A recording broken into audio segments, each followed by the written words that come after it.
ఏం పేరండి మీ పేరు? శివ అండి. శివ. ఊరు? కూనూరు. కోనూరు. వచ్చా. మండల్ జఫర్గఢ్ డిస్టిక్ వచ్చేది గన్వాన్. ఎంత మీ పొలం ఎంత ఉంది? 2 ఎకరాలు. ఓకే. అంటే 2 ఎకరాలలో ఫస్ట్ ఏం వాడినా? ఫస్ట్ బూమాక్సిన్ యూరియా ఆర్గానిక్ మన గంగోత్రి వారి పొటాష్ ఆర్గానిక్ పొటాష్ వాడినా. అప్పుడు ఓకే. అప్పుడు రిజల్ట్ బాగానే ఉంది. చిరుపొట్ట దశలో కూడా చల్లుకుంటే ఇంకా దిగుబడి బాగా వస్తుందనే ఉద్దేశంతో ఇప్పుడు కూడా మళ్ళీ కలిపి గంగోత్రి వారి ఆర్గానిక్ పొటాష్ బూమాక్సిన్ యూరియా 3 కలిపి ఇప్పుడు చిరుపొట్ట దశలో కూడా కలిపి చల్లుకుంటున్నాం. ఓకే. ఫస్ట్ సారి చల్లినందుకు రిజల్ట్ బాగా ఉంది కాబట్టి ఇప్పుడు మరలా ఇవి తెచ్చుకొని యూజ్ చేస్తున్నాం. ఓకే. ఫస్ట్ సారి చల్లినప్పుడు నీకు పిలుకలు ఏమన్నా ఎక్కువ వచ్చినట్టు ఏమన్నా కనబడ్డాయా? లాస్ట్ ఇయర్ తోటి పోల్చుకుంటే ఈసారి బూమాక్సిన్ వాడడం వల్ల కొద్దిగా అధిక పిలుకలు రావడం జరిగింది. గంట శాతం కూడా పెరిగింది. పెట్టుబడి కూడా ఎంతో కొంత తగ్గింది. ఓకే. అంటే పొటాషు ప్లస్ యూరియా సమపాలలో ఎట్లా కలుపుతూ ఉన్నారు? అంటే ఎకరానికి వచ్చేసి ఒక బస్తా చొప్పున కలుపుకుంటున్నాం.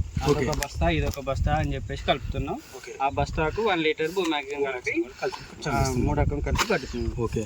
మన మామూలుగా కెమికల్స్ వాడడం కంటే ఇప్పుడు ఇది ఒక్కటి అవన్నీ పొటాషు అదొకటి ఇదొకటి తెచ్చుకొని 20 డిఏపి అవన్నీ తెచ్చుకొని కలుపుకొని చల్లుడు కంటే బూమాక్సిన్ ఒకటి కలుపుకొని చల్లుకోవడం వల్ల చాలా బెనిఫిట్ ఉన్నది. పిలికలు కూడా అధిక శాతం వస్తున్నాయి.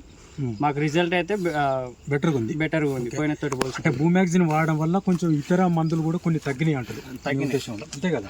వేరే మందులు ఇంకొకసారి 1-2 స్ప్రేలు కూడా తగ్గినాయి. పిచికారి చేసుకోవడం మందు అట్లా పురుగు మందు అదొకటి పిచికారం చేయడం కూడా తగ్గింది. కర్ర కూడా మన ఎర్రబడడం లాంటివి అట్లాంటివి ఏం లేవు. మామూలుగా వచ్చేసింది. ప్లస్ గంట కూడా వచ్చేసినాయి అన్నట్టు. ఓకే. అలా వచ్చేసినాయి.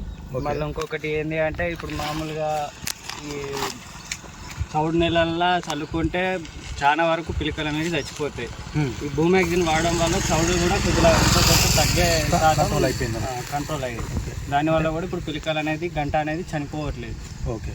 అంటే మీకైతే చాలా సాటిస్ఫాక్షన్ అయింది. ఓకే. మందుతోటి. ఓకేనా?